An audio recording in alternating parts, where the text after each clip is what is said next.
Welcome back to the Something in the Wild podcast. I'm Tyler Smith, as always, and I got a pretty cool episode here for you guys. I'm going to be talking about how wolves might be driving down mountain lion populations. Pennsylvania is now voting to allow Sunday hunting, put it in the hands of the Game Commission. The U.S. House of Representatives introduced a new American Grasslands Conservation Act. There's a Texas kind of showdown, if you will, over some land access for this one lake, and salmon are finally swimming free in the Klamath River in California. So I wanted to cover all that stuff with you guys, but first I want to talk about my week a little bit and what I was doing this past weekend. So it's deer season is in full swing now here in Pennsylvania, right in the middle of October here. It's currently October 14th, and man, it's just been so nice to get outside and just enjoy the woods, enjoy sitting in my stand and soaking up the quiet of the woods. I've had some really awesome encounters, specifically this past Friday. Sammy and I went out together, saw a few does, saw a little spike buck, a lot of action for sure. I'm also going out again tonight because there's a huge cold front coming through right now. It was kind of warm this past weekend, not great deer hunting conditions, especially because last week there was a huge cold front that came through, driving deer all over the place, saw a bunch of bucks. But this week, today specifically, huge cold front. Yesterday it was like 70, 73, 75 degrees during the day. This morning I woke up, it was like in the 40s. So it's that time of year in Pennsylvania where we have huge fluctuations. It gets really, really warm, and then it gets cold, and then warm. We're on like the third fake fall of the year. So we'll probably get warm again, I'm sure, into November. But for right now, I'm going to enjoy that cold front. I'm going to get out, and I'm going to see if I can arrow a deer, hopefully a buck. That would be awesome. Because then my thought process is whenever I get a buck, then we can start focusing on making sure Sammy gets a buck. But for right now, I need to focus on getting one for myself. So let's get right into our topics, why don't we? So the first thing that I wanted to talk about here was a study that was done, not current, it was back in 2014, a study done on wolves and the impact that wolves have on mountain lion populations. So the study that they were doing on is the Lava Mountain Wolf Pack, most populous wolf pack in the American West, settled in Wyoming's Teton Range. So these are in national park wolf packs. During this study, they were studying this mountain lion lived at the base of this cliff where this wolf pack had kind of established itself, and this mountain lion actually lost 3 of her kittens to wolves over 3 months, so 1 each month. But what this study's saying is that these wolves are taking out prey animals, they're starving mountain lions, they're killing their kittens, things like that. So nature's pretty brutal obviously very, very brutal. And whenever there's not a whole lot of food to go around, like it's tough for these two animals to kind of coexist. It's just in a wolf's nature to want to kill any other wolves that aren't part of their pack. Dogs, cats, mountain lion kittens, mountain lions in general, because that's their competition basically, and that's also a meal for them. So this study kind of noted that there was a 48% decline in mountain lions in the Greater Yellowstone Ecosystem once those wolves were introduced there. So it just makes sense though, because like you gotta think back to whenever wolves and mountain lions and all these animals were coexisting before they got extirpated. Not only were they there And was there more abundant elk population, more abundant moose population, more abundant deer population? There was also this little resource called the bison, and there was like 40 million bison on the landscape. So you take away this huge food resource for these predators. And, nowadays people are like, well, we need wolves back and we need mountain lions back and all of this stuff. But they don't really realize that food source is gone. I mean, I really hope that, and we are making strong recovery efforts for bison and things like that. They're coming back, and specifically in Yellowstone, the population's very, very healthy. But it's like you lose this huge resource for these wolves and these mountain lion, and it's not replaced by anything. So they're competing over a very limited food, food population, as well as also competing with hunters, and hunters need their food as well. So having 3 apex predators, the mountain lion, the wolf, and the human, out there harvesting food, it's just tough. So it takes a lot of studying, a lot of management, and I know a lot of hunters are anti-wolf. I get it. I really do.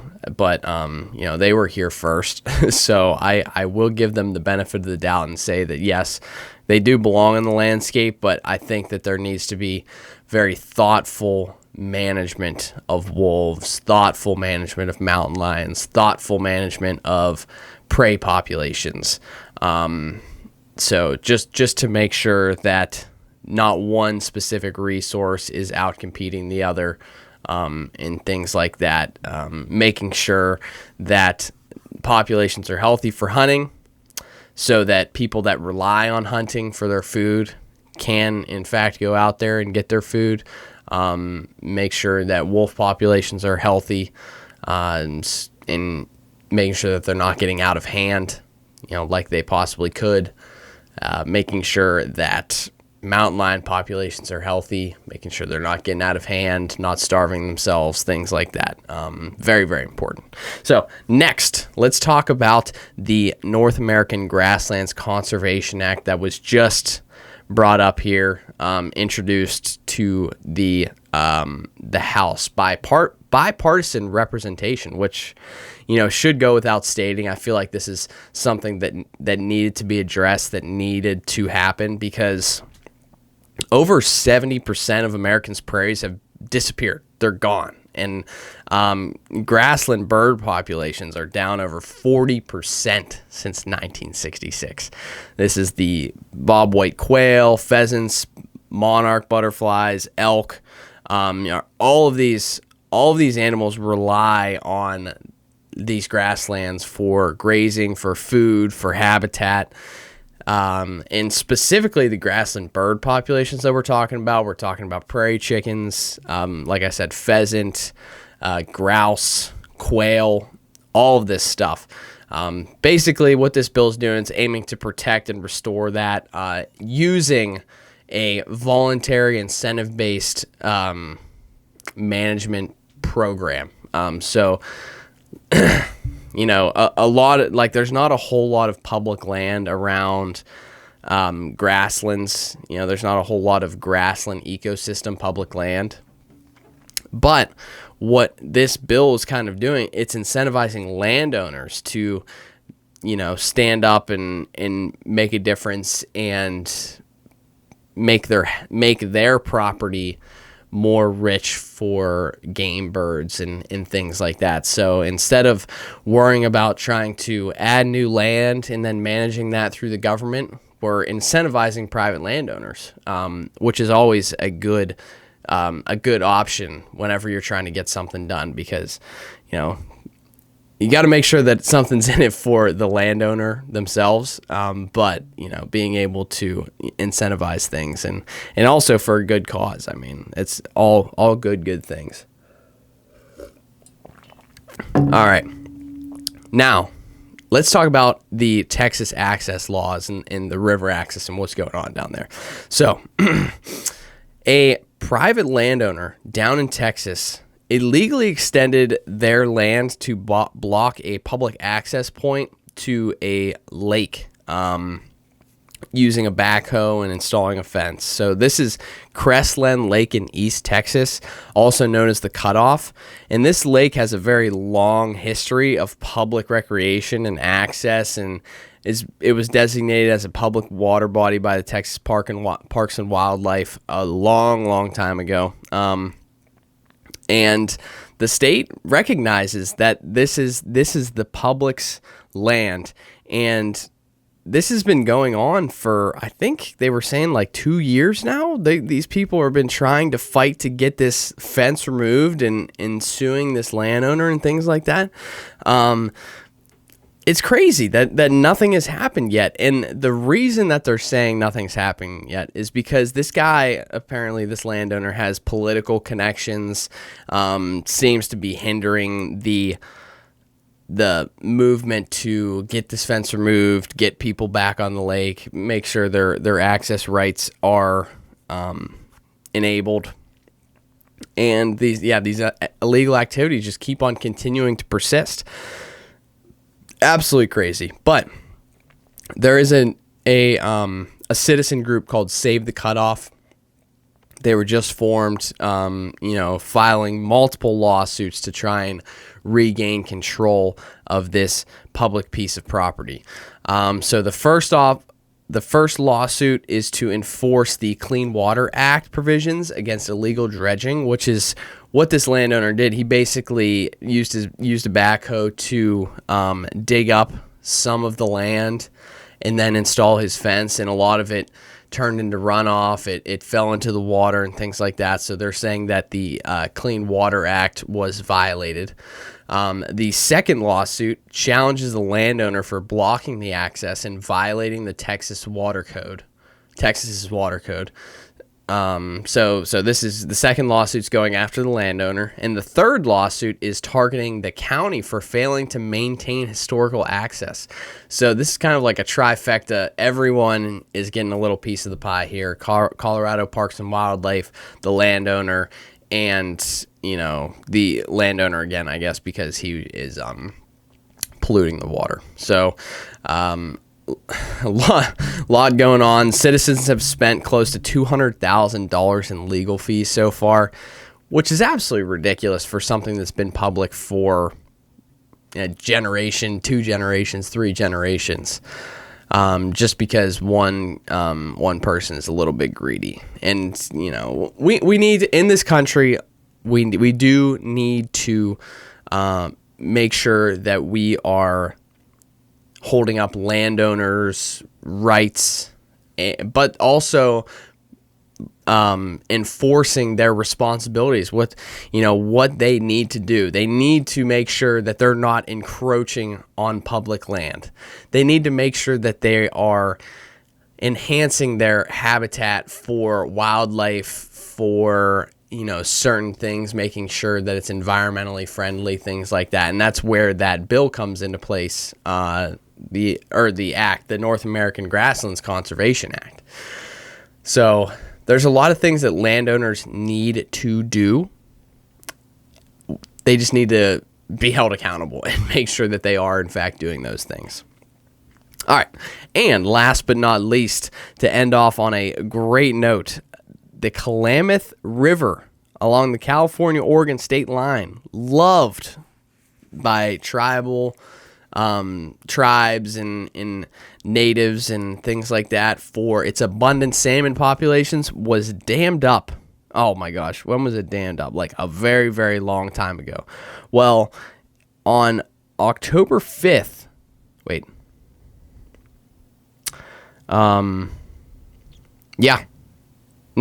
not October 5th. I think it was before that. But anyway, 4 dams on the Klamath River. This has been a 20-year struggle, by the way. 4 dams on the river have all been removed because salmon have been struggling. Salmon are very, very close to actually being included on the Endangered Species Act. Wild native salmon on the West Coast, their populations are struggling tremendously. And California, Oregon, they took the initiative and they were like, all right, we need to do something about this. They knocked down 4 dams in the Klamath River, and right after they knocked all those dams down, the dam removal project was complete. There were salmon swimming in the river. How amazing is that? They have pictures of the first salmon making its way up the rapids, and like just the resilience of these animals is crazy. Just the resilience of nature in general. You go from this river being blocked for so long, and then right as soon as it gets removed, there's salmon back up in the river, and spawning and making more salmon, and hopefully restoring that population back to at least somewhere where somewhat of a historic level. There has been people that have come out and said that they miss the lakes, but I don't think that they really have any ground for arguing that these dams are back, or that arguing to get the dams back. I don't think that first of all would ever happen, because this was like a multi-$100-million project to get these things out of here. So, and they're also restoring a population of wildlife, much like what we're doing with wolves right now. People are all about trying to get wolves back on the landscape. Well, salmon, they deserve to be there too. So removing these dams is a great first step. There's so many dams across the West that are causing the same issues with salmon and things like that. I'm sure that eventually people will kind of get around. This is going to be a long process trying to remove all these dams and things like that. But I think that this is a good first step, like I said. So good on California, good on Oregon for getting that done. Hopefully we're seeing nice, healthy salmon runs here into the future, and they don't have to worry about those stupid fish ladders that go around dams, which would be good. But that's it. That's all I got for you guys today. A lot of cool things going on. And if you guys want to support the Pennsylvania vote to allow Sunday hunting, which did I say that did I bring that up? I might not have. Oh, you know what? This is the one thing that I really want to talk about here. This is the Pennsylvania's vote to allow Sunday hunting. So Sunday hunting's been banned for 200 years, and I've been talking about this for so long because it is like a huge issue here in Pennsylvania. I think it's a major access issue for hunters. The Pennsylvania Game Commission is on board with allowing Sunday hunting. It's just a 200-year-old law, a blue law, which basically happened way back when. And the reason for them enacting this law, this Sunday hunting ban, is to promote church attendance, because this is a huge Amish, Dutch area. There's a lot of Dutch people, a lot of very religious people here. So it was used to promote church attendance and increase business and alcohol sales on Sundays and all of this stuff, and making sure that landowners can enjoy their land for a day of the week and things like that. So that's why it was put in place, but it is long been overdue to be repealed. And so this is Senate Bill 67, aims to grant the Pennsylvania Game Commission authority to regulate Sunday hunting. So this is not just allowing Sunday hunting, it's putting it back into the hands of the Game Commission, making sure that they can make scientific-based decisions whenever they're making our season dates and things like that. So Senate Bill 67, if you guys want to support that, I strongly recommend that you go to www.backcountryhuntersandanglers.org/take_action /419. And I will link that in the description. Basically, what that link will do, you click on it, it's going to take you to BHA's website. They're going to have a form where you fill out your name, maybe your address, maybe your phone number, things like that, and then you submit, and your email address, your phone number, hit submit, and it will submit a letter by you to a local congressman to then make the decision to allow this to go through, to vote for it to go through. The bill passed the House Game and Fisheries Committee with a 15-10 vote on October 1st. So it's just waiting final considerations in the actual House. So very, very close. Probably the closest that Pennsylvania has been to this. There was another bill back in 2020. It was Senate Bill 147. It was passed, and it allowed a limited Sunday hunting. So 1 day for deer season, 1 day for firearms, and then one other day that the Game Commission could then choose where to put that in the season. They ended up choosing the bear rifle season, which makes perfect sense. It's 3 Sundays in a row, so it's like the second, third, and fourth weekend in November, or the third, fourth, fifth weekend. However the dates fall. But yeah, that is huge. So Senate Bill 67, guys, be sure to check out that link. Definitely important to make that happen. If you guys care about access, if you care about getting out and hunting more, make sure you vote for that, because that's what a lot of people are saying.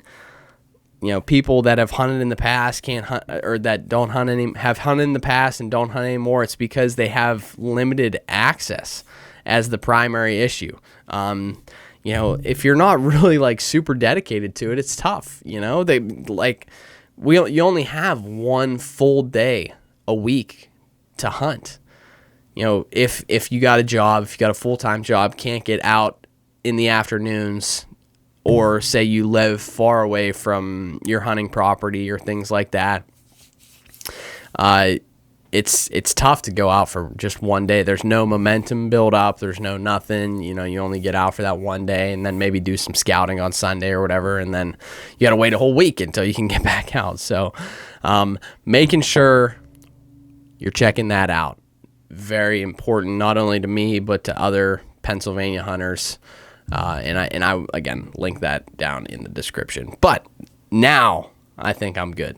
I appreciate you guys so much for watching. Stay tuned this week. I have another video of me deer hunting coming out.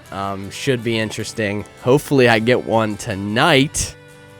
That'll be extra interesting. But yeah, thank you guys so much. Appreciate it. Make sure to keep it wild.